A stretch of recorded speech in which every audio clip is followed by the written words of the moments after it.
Running ரீசெண்டா start பண்ணிருக்கீங்க. Strength training எப்படி பண்றேன்னு தெரியலையா?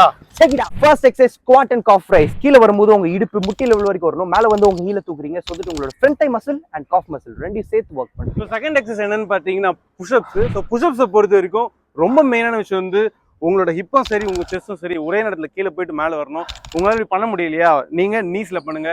இல்ல ப்ரோ என்னால அதுவும் முடியலையா, வால்ல பண்ணுங்க. ஆனா பண்ண ஆரம்பிங்க. Third one alternative forward lunges. இதுலயும் உங்களோட ஃப்ரண்ட் தை மசில் தான் ஒர்க் பண்ணுவீங்க. இதுல முக்கியமான விஷயம் கீழ வரும்போது உங்க பேக் லெக் நீ ஸ்ட்ரைட் அண்ட் ஹிப் இருக்கணும். ஃபோர்த் எக்ஸசைஸ் பேர் வந்து ஹிப் த்ரஸ்டர். இதோட மெயின் மோட்டிவ் என்னன்னு பாத்தீங்கன்னா உங்க க்ளூட்ஸ் வந்து எங்கேஜ் பண்றது தான். ஸோ நீங்க மேல வரும்போது வந்து உங்க க்ளூட்ஸ் வந்து பயங்கரமா எங்கேஜ் பண்ணுங்க. ஸோ லாஸ்ட் எக்ஸசைஸ் என்னன்னு பாத்தீங்கன்னா லேயிங் சைட் லெக் ரைசஸ். இவர் பண்ணும்போது என்னன்னு பண்ணணும்னு பாத்தீங்கன்னா உங்க கால் வந்து இந்த மாதிரி வச்சுக்கோங்க. அண்ட் நீங்க பண்ணும்போது உங்க சைட் தைஸுமே உங்களோட க்ளூட்ஸுமே பயங்கரமா ஆக்டிவேட் ஆகும். இந்த வீடியோ உங்களுக்கு பிடிச்சிருந்தா மறக்காம உங்க ஃப்ரெண்டுக்கு ஷேர் பண்ணி சொல்லுங்க. ஓடனா மட்டும் போதாது, ஸ்ட்ரென்த் ட்ரைனிங்கும் பண்ணணும்னு. லெட்ஸ் கோ.